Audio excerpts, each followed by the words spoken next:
한국사 고구려와 수나라 전쟁, 수의 멸망 고수전쟁 수당전쟁, 신라가 백제를 배신하고 한강 유역을 차지하면서 한반도 남쪽에서는 고구려, 신라, 백제의 싸움이 치열하게 벌어졌다. 그 사이 중국에서는 불혈되어 있던 5호 16국의 시대가 끝나고 유목민의 후손인 수나라가 중국을 통일하였다. 수나라는 589년에 전국을 통일하고 군사력을 이용하여 대외적으로 팽창하기 시작하였다. 수나라는 고비 사막 이북에서 중원을 향해 압박하던 돌궐을 여러 차례 정벌하고 이간체까지 사용하여 돌궐을 동돌궐과 서돌궐로 분리시켜 약화시켰다. 강성하던 돌궐의 세력이 분열되며 약해지자 수나라는 이번에는 기술을 돌려 북쪽이 아닌 동쪽의 국가 고구려를 약화시키려 하였다. 중원을 차지한 패자가 중원 근처 거대 세력을 정복하는 일은 매우 당연한 수순이었기에 수나라의 고구려 공격은 자신의 생존권을 위한 필수불가결한 일이었다. 이에 고구려는 수나라에 대항하여 589년 영양왕을 필두로 말갈군 1만을 이끌어 요서를 공격하였다.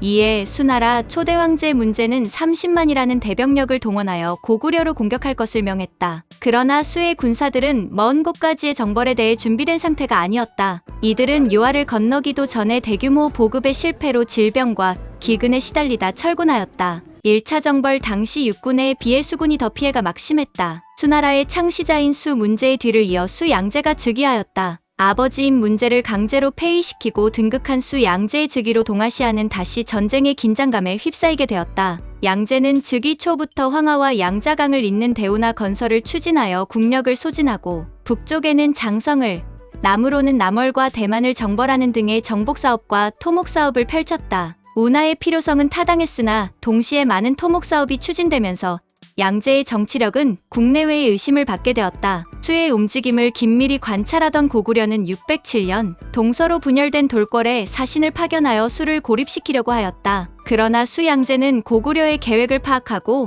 612년 일찍이 본 적 없던 113만이라는 대군을 편성하여 고구려를 공격하였다. 당시 고구려가 동맹을 맺으려 했던 돌궐은 다시 수에 굴복당한 상태였으며 고구려는 수나라의 113만 대군에 홀로 맞서야 했다. 고구려는 113만이라는 수의 대군을 맞아 항전하였다. 일부 평지성과 산성을 이용하여 국경을 방어하였고 요동성의 경우 수나라 수십만의 병력에 둘러싸여 공격받았지만 무너져 내리는 성을 수리해가며 결국은 버텨냈다. 요동에서 전선이 고착되자 수나라 양제는 별동대 30만을 편성하여 별동대가 고구려 내부로 직접 공격하게 하였다. 이 별동대는 전선과 산성을 무시하고 평양으로 곧바로 진격하는 작전을 펼쳤다. 고구려의 병력을 요동성에 묶어둔 뒤 보병으로 전격전을 펼친 셈이었다. 방어기지들을 모두 무시하고 고구려의 수도인 평양성을 함락시켜 전쟁을 빠르게 끝내겠다는 생각이었다. 동시에 수나라 수군도 산둥반도에서 출발하여 바레만을 거쳐 평양으로 곧바로 진격했다. 이들은 수군과 육군이 합세하여 평양성을 함락한다는 계획을 세웠다. 그러나 수나라의 별동대는 기병이 아닌 보병이었으므로 기동력이 떨어졌고 작전 기간 동안의 보급선을 지켜낼 수가 없어서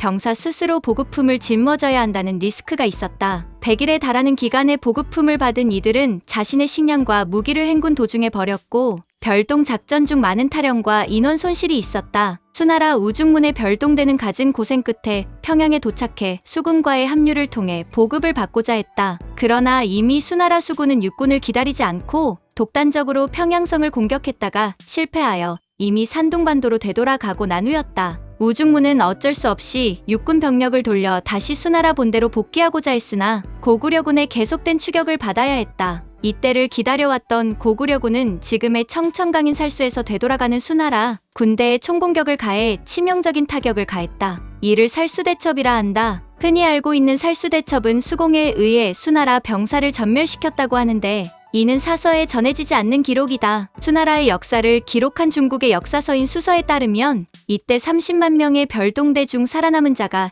2,700명밖에 되지 않는다고 전한다. 그 뒤에도 수 양제는 여러 차례 고구려 정벌을 계획했다. 이듬해인 613년, 614년에도 고구려 침입을 준비했으나 613년의 침입은 요하, 건너 압록강변에서 막혔고 614년의 침입은 요하를 건너기도 전에 막혀 수나라의 고구려 침공은 완전히 저지되었다. 이러한 고구려 정복전쟁을 무리하게 추진하던 수나라는 계속되는 징발에 버티지 못해 일어난 봉기로 38년 만에 멸망하고 말았다.